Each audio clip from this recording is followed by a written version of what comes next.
Okay guys, magandang umaga. Happy New Year. Ngayon, January 3, Linggo. Ngayon, nagawa ako ng video. Shoutout nga pala sa mga nagpapasa ng mga video ko, sa mga nagsishare, shoutout sa inyo. Kung napapangalanan, basta kilala nyo ng sino kayo. Maraming salamat. New Year na naman. Ito, may horoscope ako dito, babasahin January to December. Yan. Ito yung mga nasa horoscope. Tingnan nyo kung nasa birth month kayo ng mga ng horoscope na to. Okay. January. Start tayo ng January. Ito.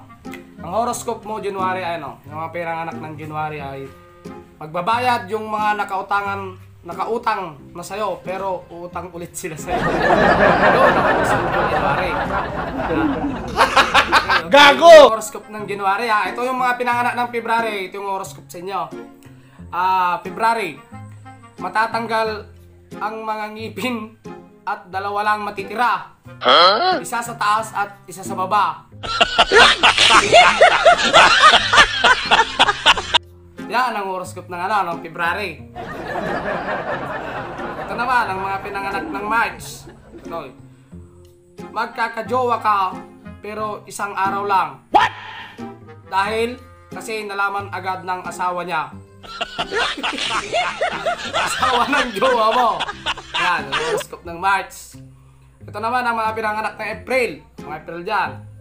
Magkakaanak ka, pero malalaman mo na hindi ka anak ng mga magulang mo. Ibig sabihin, si April, ampun ka.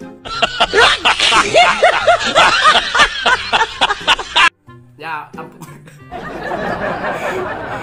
Ngayon, yung mga pinanganak naman ng May. Yan.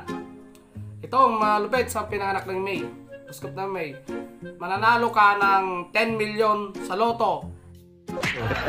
Kaya ba? Uy, 10 million.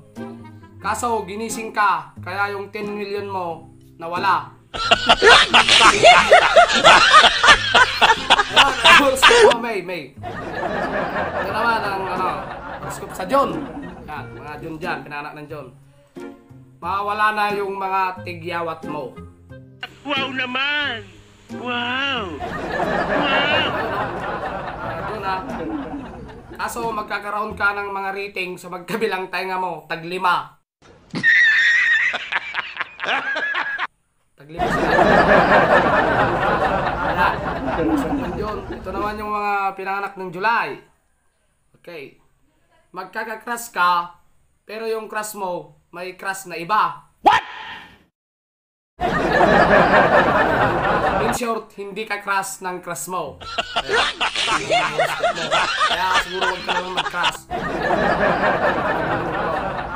Yan naman ang horoscope ng August. Yan, yung mga nag-aantay dyan sa August. Ito na.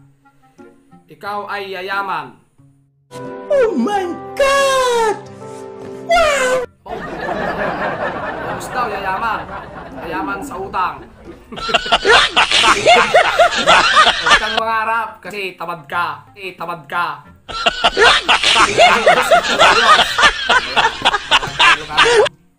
Ito naman ang horoscope ng September. Ito na, September ako Hindi totoo yan. Papayat ka, pero yun lang, papayat daw, pero sa kanang bahagi lang ng katawan mo. What?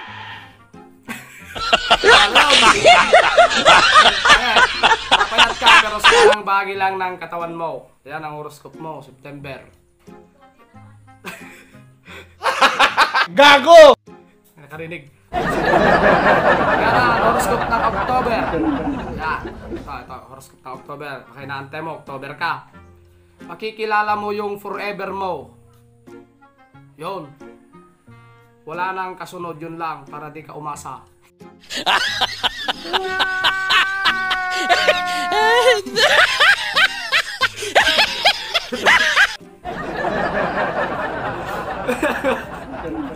Okay, ito November. Horoscope ng November.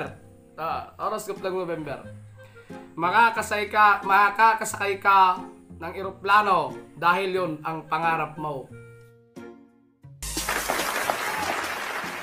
Ay, you know. Pero hanggang pangarap ka lang kasi nga tamad ka.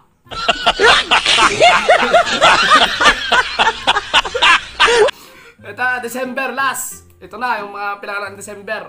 Last December, ito yung horoscope yun. 2021. Hindi totoo yan. Magsaya ka. Magsaya ka daw, December. Kasi, 350 plus days na lang. Yan, Pasko at New Year na naman. Yan, malapit na ng Pasko. 365 plus na lang. Kasi 365 sa buong taon. Yan daw, maginta ka.